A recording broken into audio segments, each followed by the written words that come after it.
Om Shanti.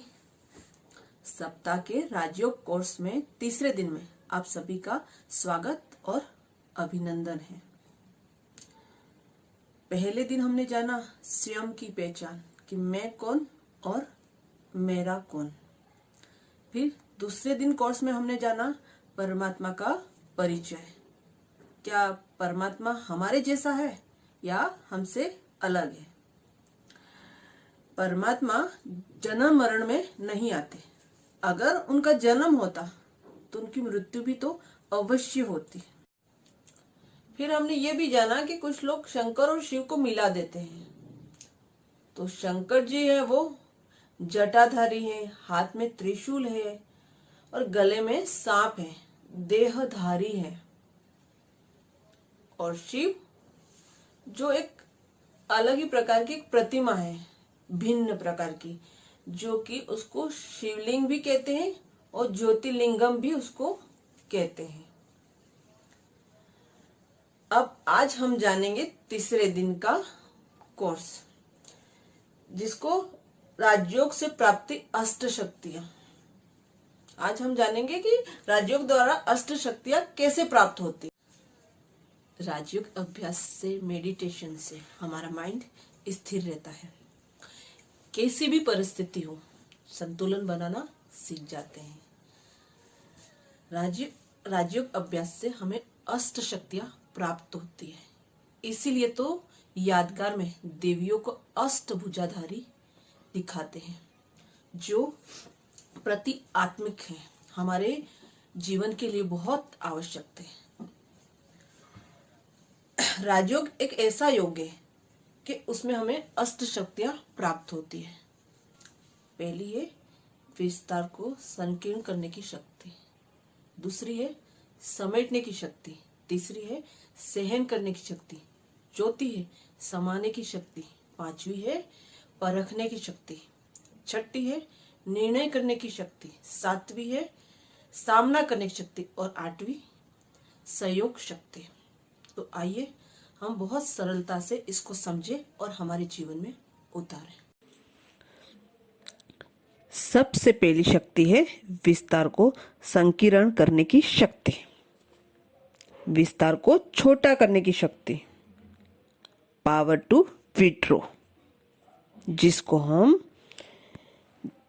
Detachment कहते हैं।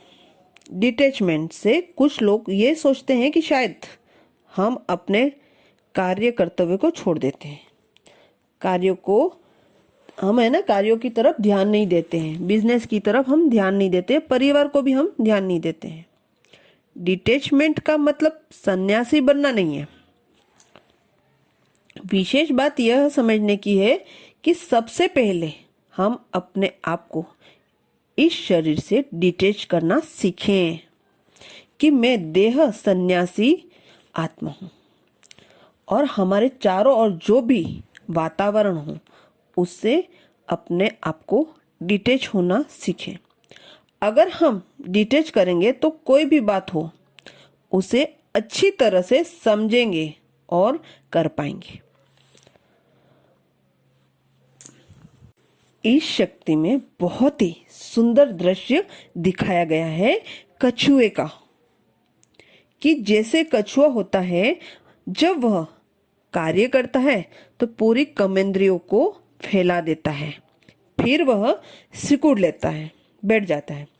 इसी तरह से हम सब भी कार्य करें और उसके बाद अपने मन को, बुद्धि को डिटैच कर लें।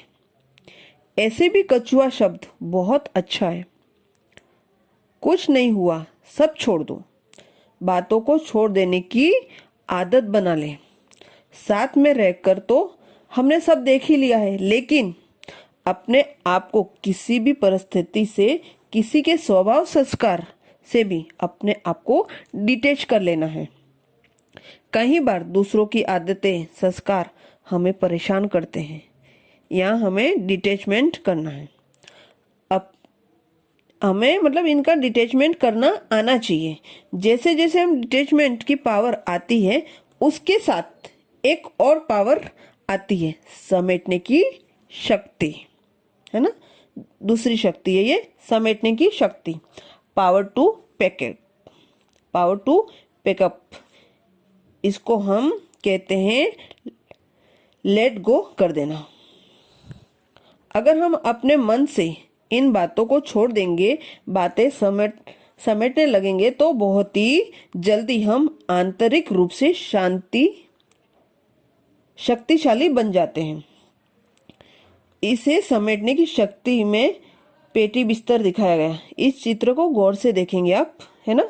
चित्र में देखिए पेटी और बिस्तर भी दिखाया गया है, जो इस बात का प्रतीक है कि हमें कहीं जाना होता है तो हम पेटी और बिस्तर समेट लेते हैं।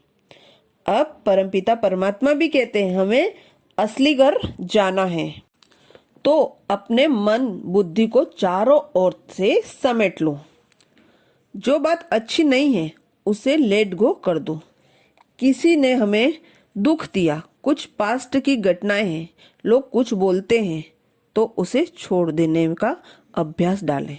अपने मन को समेट कर रखें।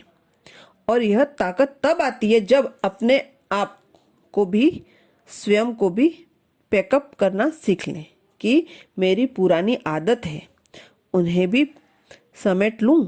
हर एक को पता है मेरी कौन सी आदत अच्छी नहीं है, जैसे कि अंदर क्रोध की आदत, किसी के अंदर बहुत सोचने की आदत। अपनी जो भी पुरानी आदत है उन्हें समेट लेना बहुत आवश्यक है। और योग से ही ऐसी पावर आती है जो आप अपने को चारों तरफ से समेट लेते हैं। अपनी पुरानी आदत से लोग क्या कहते हैं, पास्ट की घटनाओं से जो भी अनुचित कार्य है, अनुचित बातें हैं, वहां से अपने आप को समेट लेना। इसके साथ साथ तीसरी शक्ति आती है सहन शक्ति। इसमें बहुत सुंदर पेड़ का उदाहरण दिया है। देखिएगा चित्र में पेड़ है और पत्थर मारते हुए एक बालक। जैसे कोई फलदार कोई वृक्ष हो और कोई पत्थर मारता है तो उसको तो फल प्राप्त होता है, पर जो पेड़ है वो वापस पत्थर नहीं मारता है। तो हम तो राजयोगी हैं, हमारा भी कार्य है कि हम सहनशील बने। यहाँ समझने वाली बात है कि गलत बात को सहन करने की आवश्यक नहीं है ना। अंडरलाइन इस बात को कि गलत बात को हमें नहीं सहन करना है, हमें सहन करना है दूसरे के स्वभाव और संस्कार को। लेकिन कोई भी ऐसी चीज है जो मर्यादित है, उससे उनको हमें सामना करना है ना। समाना नहीं, सामना करना है। वहां पर सहन करने की आवश्यकता नहीं। सभी शक्तियों का एक दूसरे के साथ जुड़ी हुई है।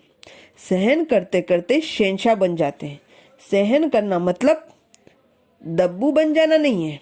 आप अपनी बात को कहें, ठीक समय पर ठीक तरीके से कहें। जो भी बात है कहें, आप अपनी सत्यता के साथ, सभ्यता के साथ जरूर होनी चाहिए। कभी कभी बात ठीक होती है, मौका ठीक नहीं होता। योग से हमें ताकत मिलती है कि हम सहनशील बन जाते हैं। जैसे एक लाइन कही जाती है कि राम नाम सत्य है। एकदम बात सही है कि ईश्वर का नाम सत्य है। जब कोई शरीर छोड़ता है तो हम साथ साथ जाते हैं, लेकिन यह लाइन कोई किसी की शादी में बोलता है तो बुरा माना जाता है। तो यह बात समझनी है, कोई भी बात कब कही जाए, किस तरीके से कहनी है, सामने वाले की परिस्थिति को भी हमें देखना बहुत जरूरी है। फिर से समझेंगे, सहन करना माना दब्बू बन जाना नहीं है। अपनी बात को सत्यता को और सभ्यता के साथ कहेंगे। जो बात ठीक नहीं है उसको तो सामना करेंगे, पर अच्छी स्थिति में रहकर। अब एक और शक्ति जुड़ी हुई है, वो है सामने करने की शक्ति, समाने की शक्ति, एडजस्ट करना।